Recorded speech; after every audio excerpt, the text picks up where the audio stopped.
요즘 한국 조선업 정말 말이 많죠. 한쪽에서는 이거 10년 만에 온 진짜 대박이다, 슈퍼사이클이다 이러고, 다른 쪽에서는 아니 이제 꼭대기 다 왔어, 곧 꺾일 거야 라고 경고하고 있습니다. 정말 이렇게 양쪽의 전망이 완전히 엇갈리고 있습니다. 한쪽은 장밋빛 미래를, 다른 한쪽은 먹구름을 얘기하고 있죠. 과연 누구 말이 맞을까요? 오늘 한국 조선업의 진짜 항로가 어디를 향하고 있는지 한번 제대로 파헤쳐 보겠습니다. 자, 그래서 오늘은 이런 순서로 한번 살펴볼게요. 먼저 왜 슈퍼사이클이라고 하는지 그 낙관론부터 들어보고요. 그 다음엔 아니다, 곧 둔화될 수 있다는 신중론도 짚어볼 겁니다. 그리고 이 모든 판을 흔들 수 있는 미국의 역할, 이 얘기도 빼놓을 수 없겠죠. 마지막으로 그래서 우리 조선업이 어디로 갈지 미래를 한번 그려보겠습니다. 자, 그럼 본격적으로 한번 들어가 볼까요? 도대체 왜 지금 이 상황을 두고 그냥 잠깐 좋아진 게 아니라 엄청난 호황, 그러니까 슈퍼사이클이라고까지 부르는 걸까요? 그 이유를 하나씩 뜯어보겠습니다. 이 슈퍼사이클 주장의 가장 강력한 증거가 바로 이 숫자 185.26입니다. 이게 뭐냐면 신조선과 지수라는 건데, 쉽게 말해서 새로 만드는 배의 가격표라고 생각하시면 돼요. 근데 이 가격표가 말이죠, 2008년 금융위기 터지기 직전 그야말로 역대급 호황기 수준까지 거의 다 올라왔다는 겁니다. 지난 10년 평균보다 거의 30%나 비싸게 배를 팔고 있다는 얘기니까, 와, 조선사들이 얼마나 돈을 쓸어 담을지 상상이 가시죠? 지금 상황을 딱 한마디로 보여주는 말이죠. 판매자 시장. 이게 무슨 뜻이냐면, 예전에는 배를 사려는 사람이 갑이었잖아요. 좀 더 싸게 해줘 이러면서. 근데 이제는 완전히 판이 뒤집힌 겁니다. 조선사들이 갑이 돼서 우리는 이 가격 아니면 안 팔아요? 그리고 이왕이면 돈 많이 되는 배만 만들 겁니다. 이렇게 배짱을 부릴 수 있게 됐다는 거죠. 그야말로 골라받는 시대가 온 겁니다. 자, 이 그래프 한번 보세요. 진짜 재밌지 않나요? 분명히 만드는 배의 숫자는 줄었는데 벌어들인 돈은 오히려 훨씬 더 많아졌어요. 이게 바로 양보다 질로 승부했다는 증거입니다. 헐값에 여러 척 수주하는 게 아니라 아주 비싸고 기술력 필요한 배들만 쏙쏙 골라서 계약하니까 이익 구조가 완전히 달라진 거죠. 훨씬 탄탄해진 겁니다. 아니, 그럼 그렇게 비싼 배가 도대체 뭐냐고요? 바로 이겁니다. LNG 운반선. 앞으로 벌어들일 돈의 무려 3분의 2가 여기서 나온다는 건데요. 이게 그냥 배가 아니에요. 영하 163도의 액체 가스를 바다 위에서 안전하게 옮겨야 하거든요. 이건 진짜 아무나 못 만드는 첨단 기술의 집약체입니다. 그러니 당연히 비쌀 수밖에 없죠. 일반 컨테이너선하고는 차원이 다른 이야기입니다. 이런 호황이 그냥 온 게 아닙니다. 몇 가지 이유가 딱 맞아떨어졌는데요. 첫째, 전 세계적으로 환경 규제가 엄청 빡빡해졌어요. 그래서 낡은 배들을 친환경 선박으로 다 바꿔야 하는 상황이고요. 둘째, 마침 기존 배들이 낡아서 교체할 시기가 됐습니다.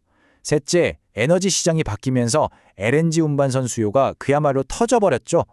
마지막으로 최근에는 미 해군 함정 수리 같은 특수 분야에서까지 새로운 일감이 생기고 있습니다.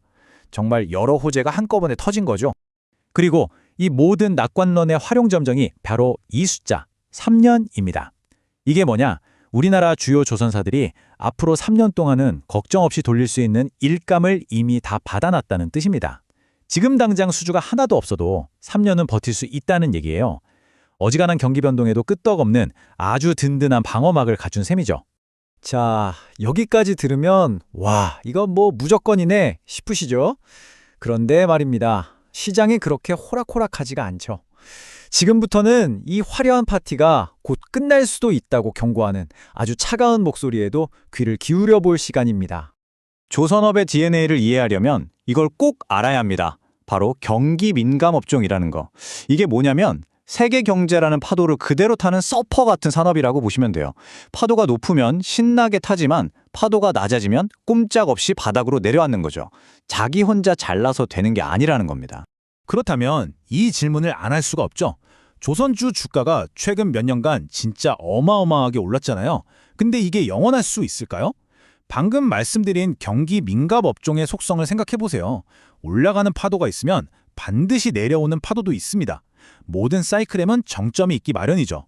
어쩌면 지금의 주가 주춤거림이 이제 곧 꼭대기야 라고 보내는 신호일 수도 있다는 겁니다. 그럼 구체적으로 어떤 위험들이 도사리고 있을까요? 일단 세계 경제가 휘청이면 당연히 배주문부터 끊기겠죠.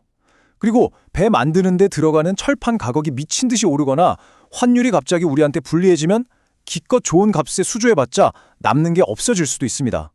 무엇보다 이거 너무 과열된 거 아니야? 하는 불안감이 시장에 스물스물 피어오르고 있다는 점도 무시할 수 없죠. 이렇게 간다, 못 간다 팽팽하게 맞서는 상황에서 이 모든 논쟁을 한 방에 정리해버릴 수 있는 진짜 키맨이 있습니다. 바로 미국입니다.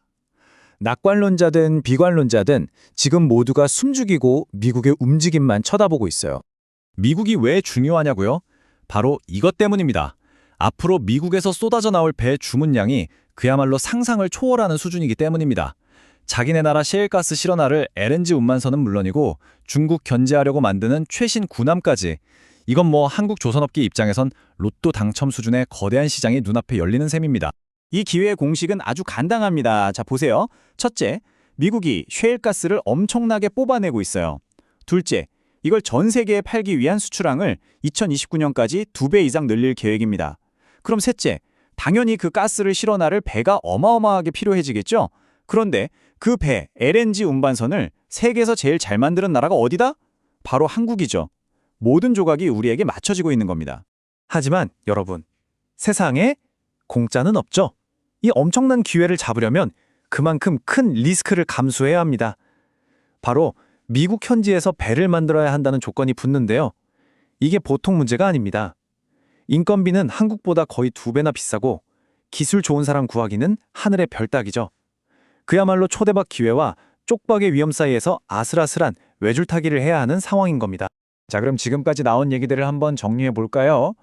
뜨거운 낙관론과 차가운 비관론, 그리고 이 모든 걸 좌우할 미국이라는 변수까지, 이걸 다 합쳐보면 우리 조산업 앞에 놓인 미래는 그게 두 갈래 길로 나뉜다고 볼 수 있습니다.